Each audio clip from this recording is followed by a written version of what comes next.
d'abord, je voudrais remercier effectivement l'intervenant pour sa présentation très claire effectivement d'un certain nombre de données dont on a, je pense, la plupart d'entre nous déjà conscience, mais qui sont présentées de manière pédagogique. Et donc, ma question, elle ne va pas s'adresser sur la présentation qui nous a été faite, monsieur le maire, mais je voudrais comprendre de quoi il s'agit en fait. On a eu une présentation objective de données, et là vous avez dit, j'ouvre le débat.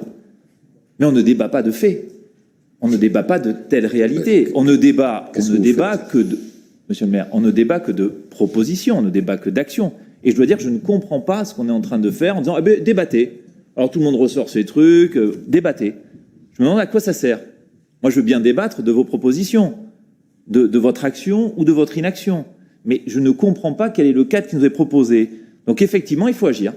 Il faut agir. Et je vous donnerai quelques suggestions, quelques débats concrets. Il y en avait un que je vous ai proposé à l'ordre du jour, la LGV. Voilà un sujet qui participe à la transition écologique.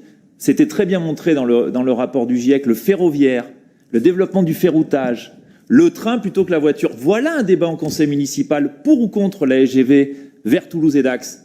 Ça, c'est un sujet d'intérêt local, un vrai débat. Là, c'est de manière complètement abstraite. Bon, allez-y, débattez. Bon. Et moi, je voudrais, pour alimenter le débat, vous dire que quand on regarde ce qui se fait au national, ça doit nous inspirer aussi des actions au niveau local. Qui a arrêté Notre-Dame-des-Landes et Europa City pour préserver et lutter contre l'artificialisation des sols? Qui, je peux terminer, qui a installé plusieurs milliards d'euros pour MaPrimeRénov', pour accélérer la rénovation des bâtiments? Qui a imposé aux métropoles les zones à faible émission?